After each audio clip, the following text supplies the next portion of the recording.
জার্নালিজমে objectivity কতটা এখন মানা হচ্ছে? সাংবাদিকরা কি এখন অবজেক্টিভিটি মেনটেন করে? অবজেক্টিভিটি জার্নালিজমে ভীষণ ইম্পর্ট্যান্ট। সেটা তোমার স্টুডেন্টরা ছোট ব্যাচেলার্স থেকে এখন উচ্চ মাধ্যমিকে রয়েছে তোমার জার্নালিজম। তো এই অবজেক্টিভিটিটার কথাটা সবসময় বারবার স্ট্রেস দেওয়া হয় যে সাংবাদিকদের এইটা মানতে হয়, কিন্তু মেন ব্যাপার হচ্ছে সাংবাদিকরা চলে according to their editorial policy। যে পেপারে কাজ করছে সেই পেপারের পলিসি অনুযায়ী চলছে, আর যে চ্যানেলে কাজ করছে সে চ্যানেলের পলিসি অনুযায়ী চলছে। তো সাংবাদিকরা ইচ্ছা করে মানছে না সেটা কিন্তু না, এটা চ্যানেলের পলিসি যে কতটা দেখানো হবে, কতটা বলবো, কিভাবে খবরটা প্লেস করব, এবং সব খবরের ক্ষেত্রেই যে অবজেক্টিভিটি একদমই মানা হচ্ছে না তা নয়। যদি কোনো অ্যাক্সিডেন্ট হয় সেখানে তো যা ঘটছে তাই তুলে ধরা হয়, সেখানে তো কিছু এক্সাগারেশনেরও ব্যাপার নেই। কেউ এক একটা চ্যানেল এক এক রকমভাবে বলতে পারে, বাট বিরাট কোনো ফুলিয়ে ফাঁপিয়ে বলার কোনো প্রয়োজনই নেই, কারণ ঘটেছে একটা অ্যাক্সিডেন্ট।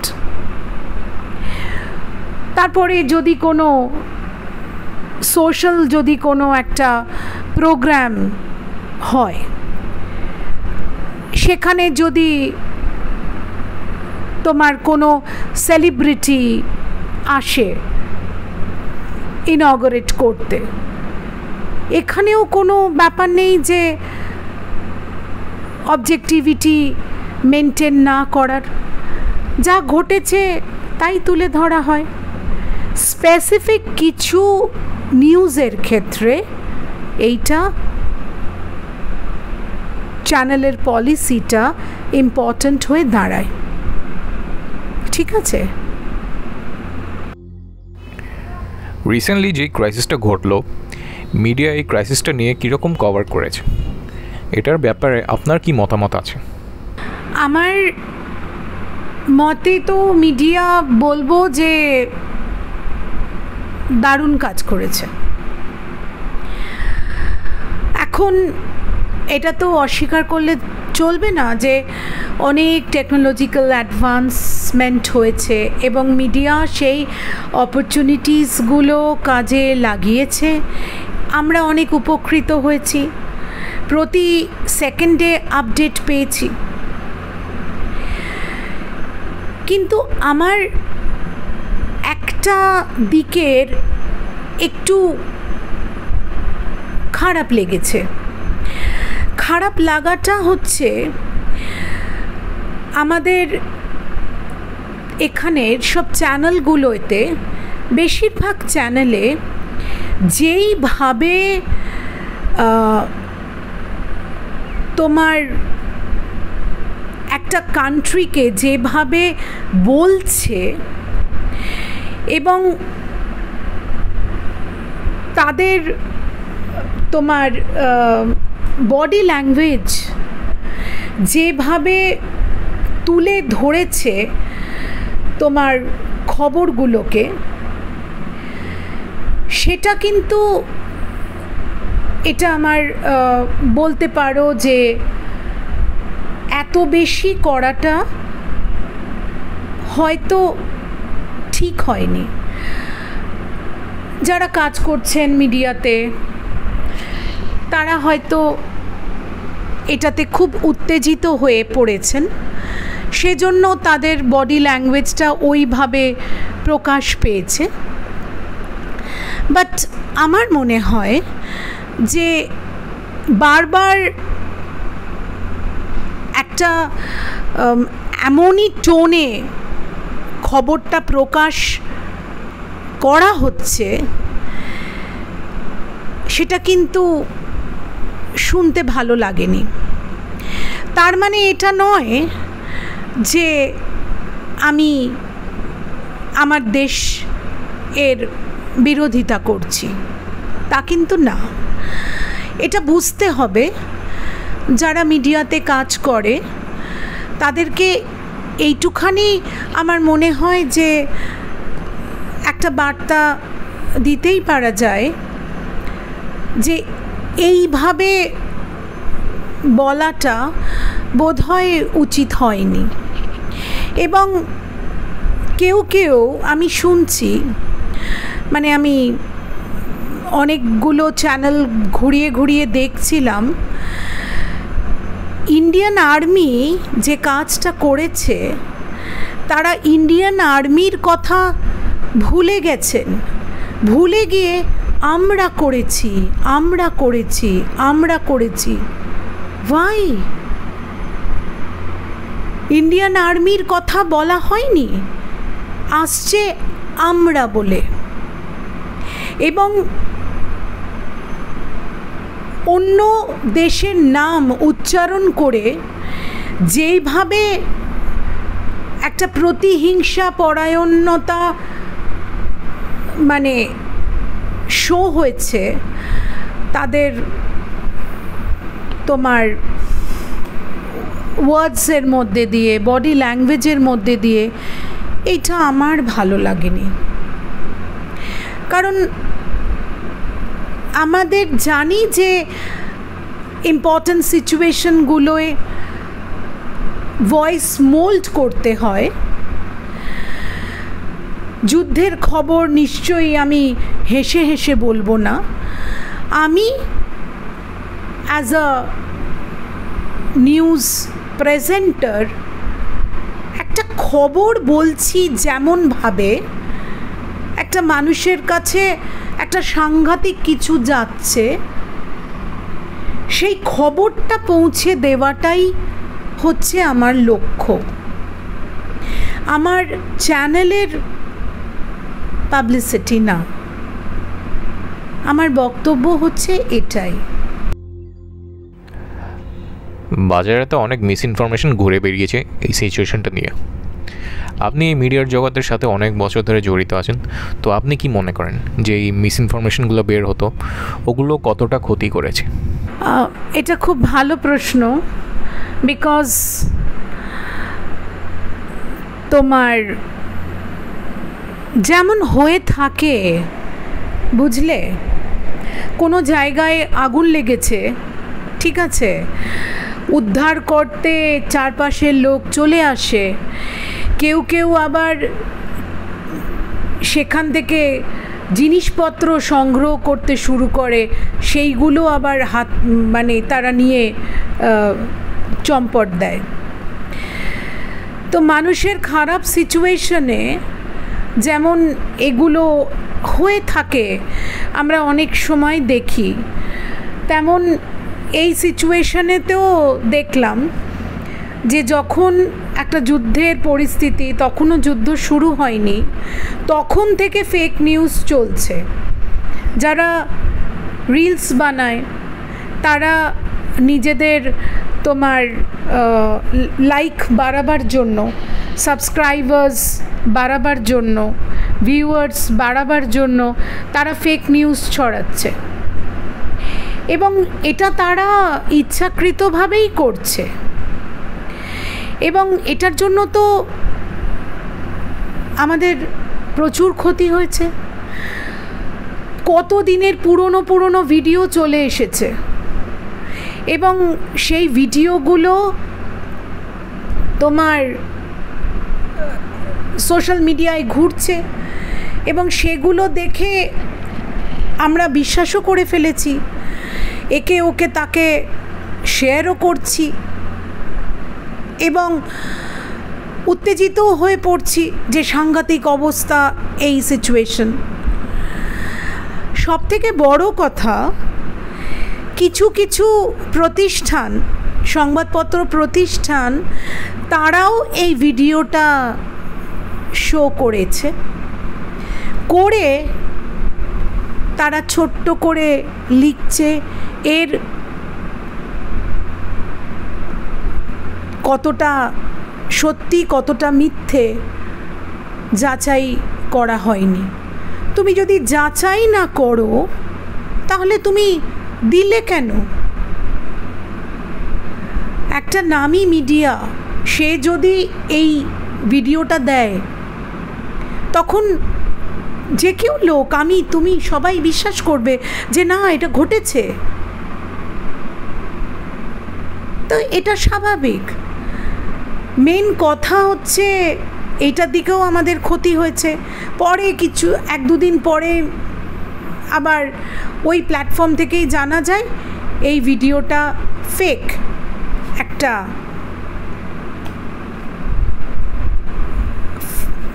লাল স্ট্যাম্প, ফেক নিউজ। ততদিনে তো যেটা ছড়াবার, উত্তেজনা ছড়াবার, সেসব তো হয়ে গেছে। কথা হচ্ছে ভারতের ভাণ্ডারে কি আছে কি নেই এটা এতটা বেশি বলাটাও দরকার নেই। 26 জানুয়ারি রিপাবলিক ডেতে যা প্রদর্শন করা হয় সেটা বোধহয় এতটা, কিন্তু ভারতের কাছে যা আছে সেটা এত বেশি না বললেই মনে হয় বেটার আমাদের দেশের জন্য। আমাদের গর্ব ঠিক আছে, এই আছে ওই আছে, খুব ভালো, কিন্তু এটা তো যত বেশি বলা হবে তত অন্য দেশ কিন্তু সেই ইনফরমেশনগুলো পেয়ে যাচ্ছে। তো এইটাই আর কি বলা। ক্রাইসিসের সময় এখন যেরকম ঘটছে, মিডিয়ার কি কি দায়িত্ব আছে? মিডিয়ার সত্যি অনেক দায়িত্ব আছে। মিডিয়া যেটা করতে পারে সেটা কিন্তু কেউ করতে পারে না। সামান্য একটা কথা বলি, তুমি যদি বাড়িতে ধরো তোমার মাকে বললে যে আজকে জল আসবে না, মা কিন্তু প্রথমেই কি জিজ্ঞেস করবে বলো তো? কোথায় দেখালো? খবরের কাগজে নাকি ইলেকট্রনিক মিডিয়ায়? মানে মার বক্তব্য হবে এটাই যে আনন্দবাজার নাকি কোন চ্যানেলে দেখালো, সেটা কিন্তু গুরুত্বপূর্ণ। কেন? আমরা এখনও বুঝি যে যে সমস্ত লিডিং মিডিয়াগুলো রয়েছে, আনন্দবাজার, বর্তমান, ঠিক আছে, বাংলা কাগজগুলোর কথাই বললাম, তোমার প্রতিদিন, কোন কাগজগুলোয় বেরিয়েছে বা কোন কাগজটিতে বেরিয়েছে, চ্যানেল হলে কোন চ্যানেলে বলেছে। তো এটাই ইম্পর্ট্যান্ট যে চ্যানেল অনুযায়ী মা কিন্তু সেই গুরুত্বটা বুঝবে। এবার মিডিয়ার কাজ হচ্ছে মানুষকে মোল্ড করা, ইনফরমেশন দেওয়ার সাথে সাথে, এবং তোমার ইন্সপায়ার করা, অ্যাওয়্যার করা। মিডিয়া যদি মানুষকে ভয় দেখিয়ে দেয় তাহলে সাধারণ মানুষ কোথায় যাবে বলো? মিডিয়া আশ্বস্ত করবে যে এইটা এটার রেজাল্টটা এটা। মিডিয়া যেরকম এক দুটো আমি প্যানেল ডিসকাশনে দেখলাম যে বিভিন্ন দলের প্রতিনিধিদের নিয়ে একটা তারা নিজেদের মতন করে মানুষের সামনে এই পরিস্থিতি সম্পর্কে বক্তব্য তুলে দিচ্ছে। তো এই রকম একটা আলোচনা থেকে অ্যাটলিস্ট মানুষ বুঝতে পারে যে কোন দিকে টার্ন হচ্ছে। কারণ দেখো, কিছু কিছু মানুষের ক্ষেত্রে এটা ঠিকই যে একটা উন্মাদনা, যেটা দেখেনি সেটা দেখার একটা বিরাট আগ্রহ। কিছু কিছু মানুষের ক্ষেত্রে বা ধরো একটা লার্জ সংখ্যা বলতে পারো, তারা কিন্তু ওই একটা ভয়াবহতা, একটা খারাপ কিছু, একটা টেনশন তাদেরকে কিন্তু তাড়িয়ে বেরিয়েছে। মিডিয়া কাজ হবে যে মানুষকে আশ্বস্ত করা, এবং মিডিয়া যদি এই দায়িত্বটা সব দিকে নেয়, আমি শুধু যুদ্ধের জন্য বলছি না, মিডিয়া এক দুদিন পর থেকে মানুষকে কিন্তু আশ্বস্ত করেছে যে আর চিন্তা নেই, এবং এইটা বলার জন্য কিন্তু মানুষ অনেকটা আশ্বস্ত হয়েছে।